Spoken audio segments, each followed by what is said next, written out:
Welcome back नाज़रीन। Breaking news आए अवां सां शेयर कयूं पिया। खैरपुर में ॻोठ शादी शहीद वटे धारे जा बिरादरी जी ॿिनि धुरियुनि में झेड़ो थी पियो। 5 ॼणा ज़ख़्मी थिया। ज़ख़्मियुनि में शहबाज़, नूर हसन ऐं सलाम समेत 5 ॼणा शामिल आहिनि, जिन खे इस्पताल मुंतक़िल कयो वियो। ब्रेकिंग न्यूज़ आहे अवां सां शेयर कयूं पिया। खैरपुर में ॻोठ शादी शहीद वटे धारे जा बिरादरी जी ॿिनि धुरियुनि में झेड़ो थी पियो। झेड़े में 5 ॼणा ज़ख़्मी थिया। तफ़सील मालूम कंदासीं। खैरपुर मां आवाज़ न्यूज़ जो रिपोर्टर शकील जामरी असां लाइन ते मौजूद है। शकील, कहिड़ा तफ़सील आहिनि, आगाह कजो।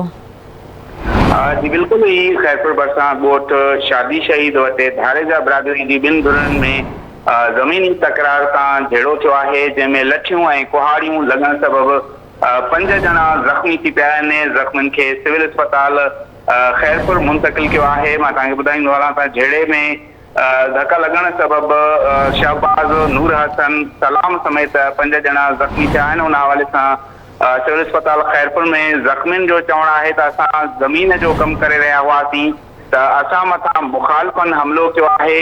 ज़ख़्मियुनि मुतालबो कयो आहे त हमलो कंदड़ जवाबदारनि खे गिरफ़्तार करे संदनि ख़िलाफ़ कानूनी क़दम खणी इंसाफ़ कयो वञे। जी ठीकु आहे, वञ, महिरबानी शकील, तफ़सील खां आगाह करण जे लाइ।